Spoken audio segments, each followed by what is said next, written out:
Justin to highlight Gaethje versus Rafael Fiziev.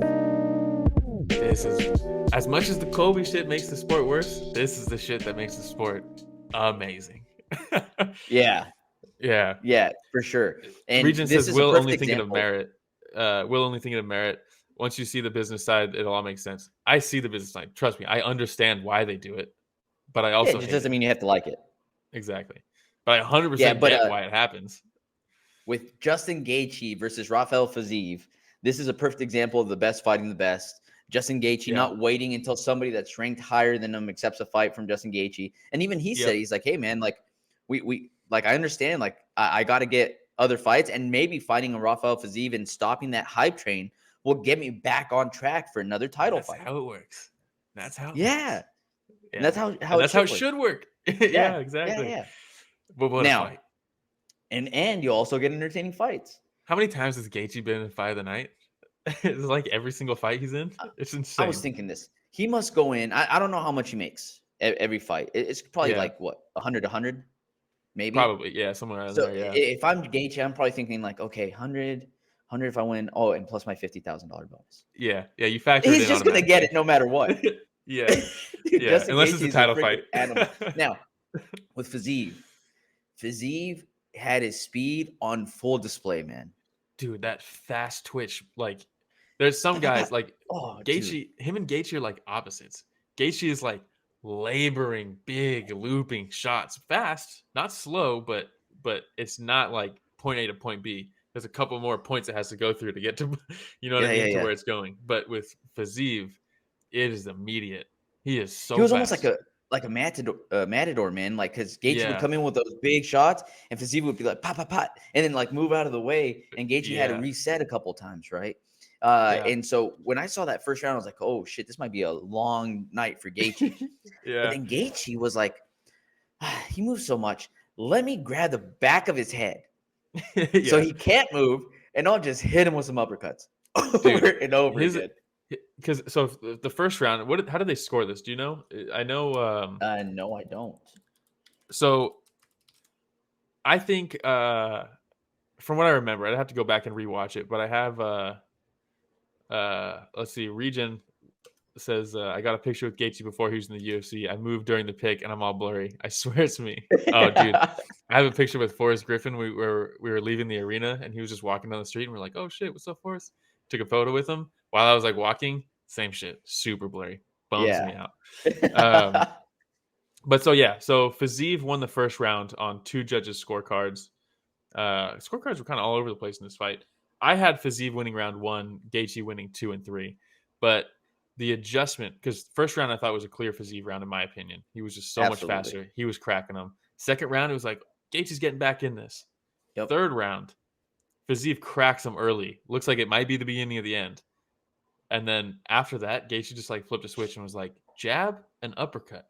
Two things I didn't do for the whole fight, and I'm just going to brutalize you with both of them.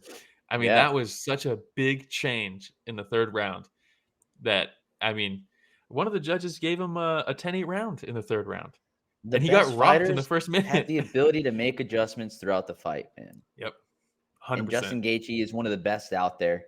Is he the most technical guy? I think that he has the ability to be technical, Yeah, but he doesn't want to. He wants yeah, to he's be like, yeah, exciting. He wants to live up to his nickname, the highlight. yeah, Uh, and he says, like, I want to put on exciting fights. I want to be known as the most exciting fighter in MMA. And yeah, even Fiziev going into this and his corner, like I was watching him bet, and they're like, look, I think Fiziev's way more technical. I think he'll be yeah, able to pick him apart. But Justin, he's in exciting fights, and he comes in for a dogfight every single time. You yeah. know what I you're going to mean, get with Gaethje. you know what you're gonna get, and Like an I, all-American I think, wrestler and hasn't wrestled at all. hey, he got his first takedown. He got his first takedown with 10 seconds left in the fight. And he looked great doing it. Yeah. But with Gaethje, or with Fiziev, I should say, one of the things that I was thinking, I was like, he's gonna have to really hurt Gaethje because Gaethje slows down right towards the end of fights. Like if you look at like the Eddie Alvarez fight and the Poirier fight, right?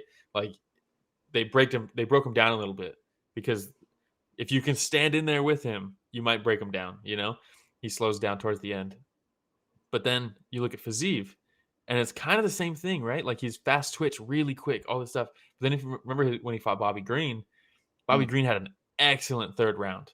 So much so that he did so good in that third round that some people now are like, they talk about how Bobby Green could have won that fight. And it's like, he lost the first two. And that's coming from a massive Bobby Green fan. But that's how dominant that third round was. That's what everybody remembers that fight as, was the dominant third round, because Fiziev just slowed down completely. And I was like, if Gaethje can just survive this dogfight, because it's going to be one, to the third round and he's not gassed, I guarantee Fiziev's going to slow down. Yep. And after he rocked him in like the first minute of the third round, it was all Gaethje. He just took his foot off the gas, couldn't do much, Regen says the crowd went crazy when Justin even attempted a takedown, had me cracking up. It's almost like a running joke in the MMA community. Well, that's what he even said in the post-fight interview, right? He's like, all right, I got my takedown, so y'all can shut the fuck up now, or something like that. It's funny. Awesome. And I think that people that really didn't know about Gaethje going into this, or they haven't done their homework, don't know that he was a legitimate wrestler. And I think DC was talking about how they have the national championships for wrestling going on right now. And some dude went up there and they're like, hey, the last time that this school had an All-American champion was Justin Gaethje, and he's fighting in the UFC tonight. And everybody's like, what? Like, for real? He's the real deal, man. Yeah. And they've talked about how his wrestling through like when he was younger and stuff, he was more of he was a really good defensive wrestler, and use like what you gave him against you almost, more so than like being a proactive, like I'm going to blast a double leg across the mat and like get to you with the wrestling. Yeah. So it makes sense that he's kind of like a sprawl and brawl type fighter in the UFC, just you're not going to take him down and he's just going to beat you up because that's what he does, But it would be cool to see some more offensive wrestling. I think he'd probably do some good things for his career, And he said something after the fight that made me happy, where he said, hey, I'm going to give it one more run at the title, but that's it. Like, I don't have very many fights left in me, so I'm glad you guys came here and enjoyed this with me. Yeah, and that's cool. Because the type of fights that he's in, I don't want to see him continue being in those fights until he can't do it anymore. Where he starts trying to be in those brawls, and all of a sudden he gets tapped in the chin and he's out. Like, I don't want to see that. I don't want to see that either. I want to remember this. Dude gets hurt in every single fight. Every fight. But the chin's still there. So it's like, it's okay, kind of. But it won't be for long, man. If I'm glad he has that kind of like wherewithal right now. If he sticks to it is another thing, because a lot of people struggle to, they can say that all they want, but they might feel like, I could still get back in this. I could still do this, But eventually that chin goes. It doesn't stay forever for anybody. Yeah, maybe he fights Jake Paul in a couple years. We'll see. Rakes in $1 million. I don't think Jake Paul's boxing. Yeah, in a couple of years.